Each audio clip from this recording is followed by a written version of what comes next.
Welcome you all to my channel, The Sociological Insights. Myself, Dr. Rinko Bora, Assistant Professor, Department of Sociology, NEF College, Guwahati. Today, I am going to discuss with you about suicide, the theory of Emil Durkheim.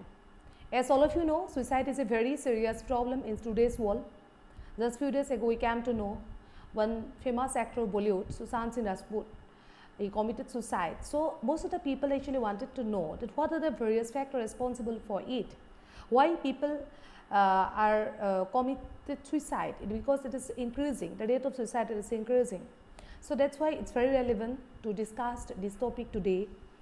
If we see that Durkheim, he discussed about suicide in his book Suicide in 1897, and it is a major theory which is related to collective conscience.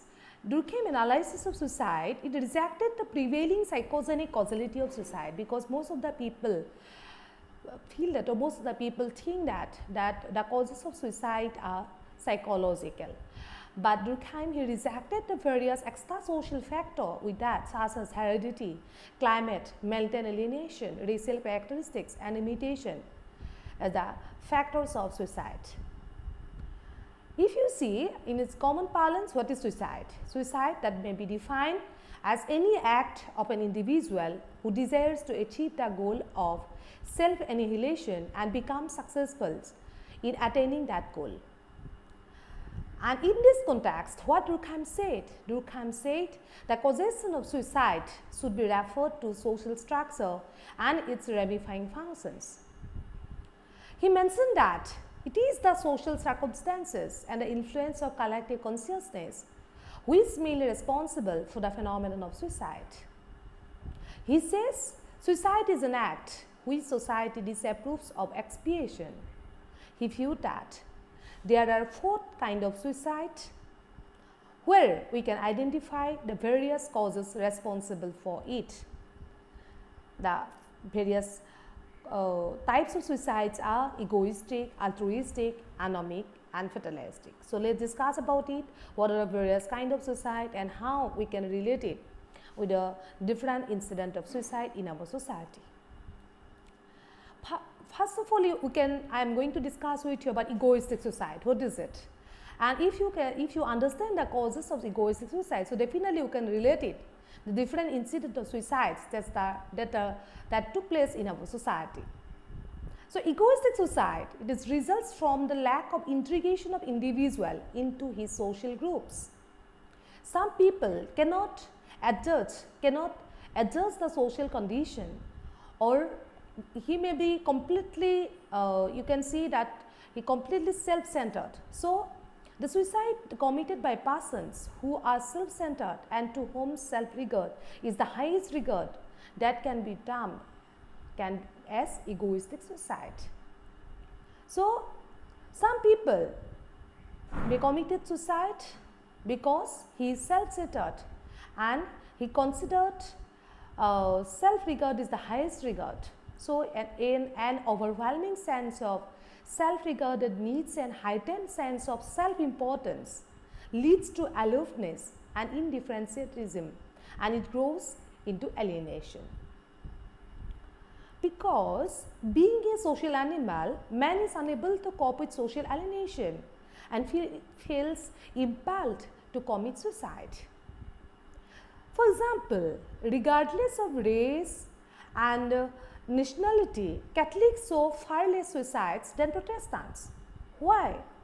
Because Catholic Church keeps its members more organized, while Protestant Church gives more freedom, fosters free inquiry, and circulates few common beliefs and practices.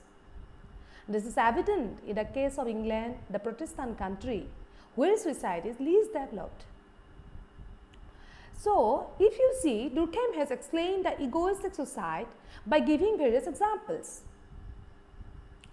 He viewed that those persons who have none or few emotional attachment are more suicide prone than those who have strong attachment will always have a reason to live and can never experience the psychological detachment felt by the unattached individual. Generally, single male or female are more suicide prone than married one. And he specifically viewed that social factors are the two causes of increase in suicides. And in this context, he views as collective force is one of the obstacles best calculated to restrain suicide.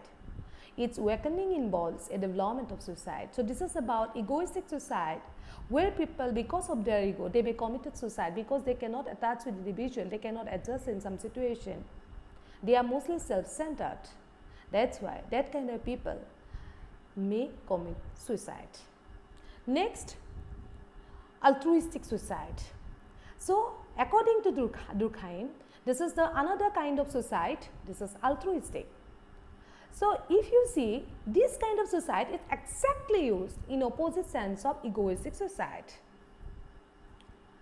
The cause of this suicide is attachment, that is altruism to the collective consciousness. Individual are over-attached to the collective consciousness or the societal rules and regulation. So this kind of suicide is result from the over-integration of the individual into his social groups. According to Durkheim, an altruistic suicide is a form of sacrifice in which a person puts an end to his life by some heroic means in order to promote or further the interest of the cause or idea dear to him.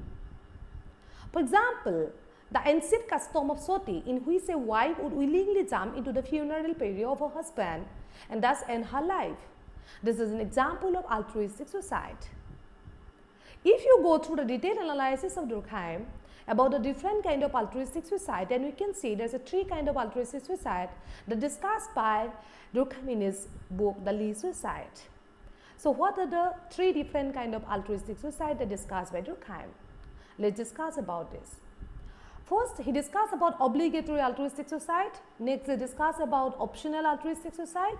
And next one about acute altruistic suicide. I am going to discuss about three kind of suicide with some examples. What is said about obligatory altruistic suicide? According to Durkheim, when a person commits suicide, it is not because he assumes the right to do so, but on the contrary, because it is duty. If he fails in his obligations, he is dishonored and also punished, usually by religious sanction. It is like we can see about sati. In traditional society, if you see, in ancient society, sati, that is a religious, you can see that it's a religious custom, and people consider that is a right thing, that a wife after the death of her husband, she should willingly jump in the funeral pyre of her husband. So if she cannot do that, she is dishonored and also punished. So this we can term as example of obligatory altruistic suicide. Then optional altruistic suicide. According to Durkheim, it refers to a man kills himself without being explicitly forced to do so. Though some people are not going to force the people, but a man may kill himself. But here I will have to mention that yet these suicides are of the same nature as obligatory suicide, because though public opinion does not formally require them, it is certainly favorable to them. Since here not clinging to life is a virtue, even of the highest rank, the man who renounces life on least provocation of circumstances or through simple vainglory is praiseworthy. A social practice thus attaches to suicide, which receives encouragement from this fact, and the refusal of this reward has effect similar to actual punishment, although to a lesser degree. So what is done in one case to escape the stigma of insult is done in the other to in esteem, and if optional is added to make their special quality clearer, this word simply means that they are less expressively required by society than when strictly obligatory. Indeed, I will have to mention here the two varieties are so closely related that it is impossible to distinguish where one begins and the other ends.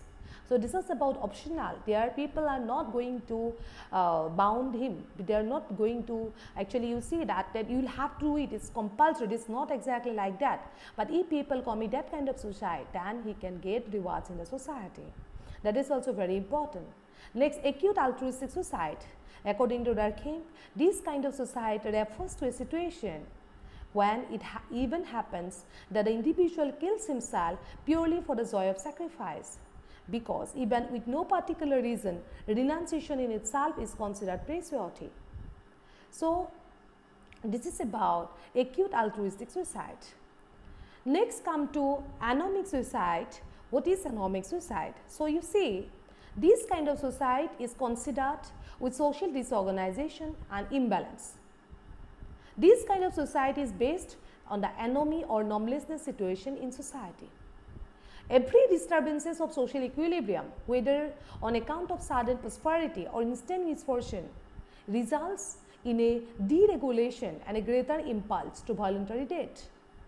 In this context, Durkheim writes, when society is disturbed by some painful crisis or by beneficent but abrupt transitions, thence come the sudden rises in the curve of suicide.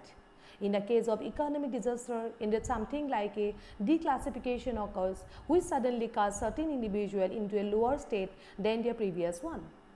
Then they must reduce their requirements, restrain their needs and learn greater self-control.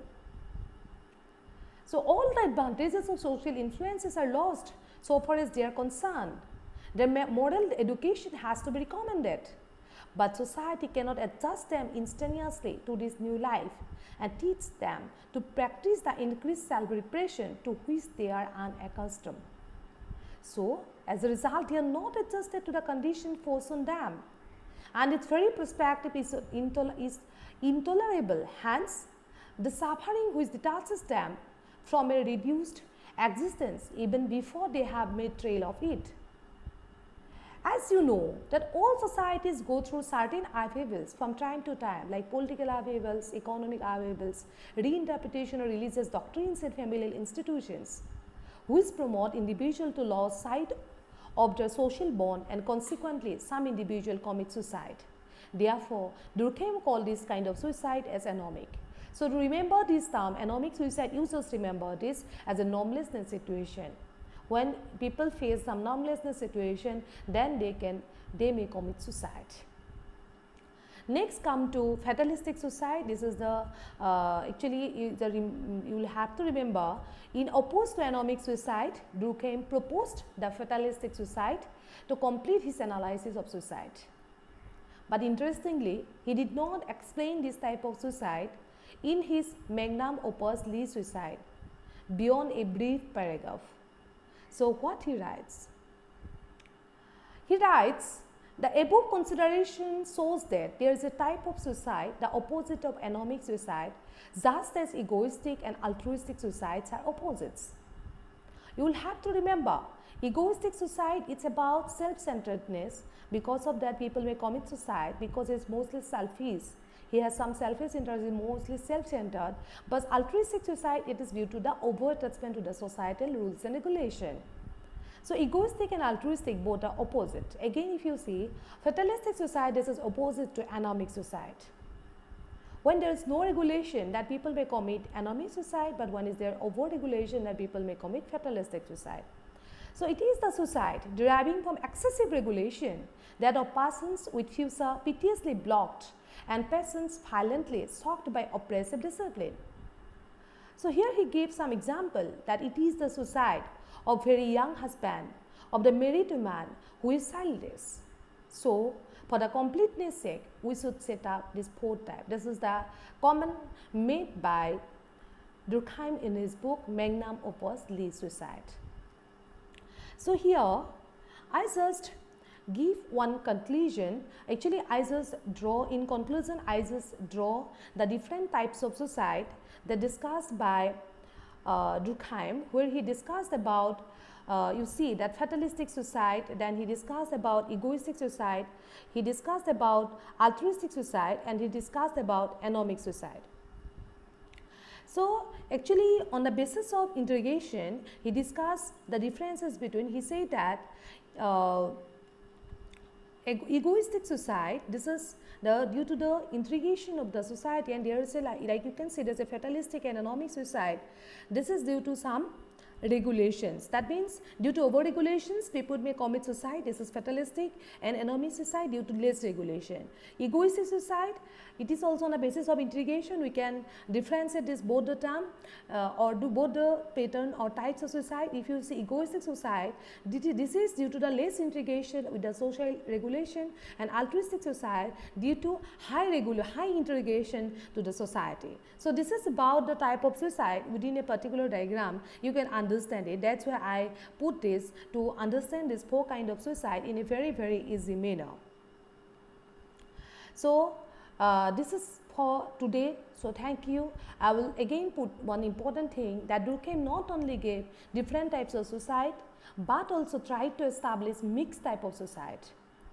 So Durkheim, he seeks to establish that there are individual form of suicide which display mixed types, such as the ego anomic, the altruistic anomic, and the ego altruist. So this is for today. Thank you all. Thank you.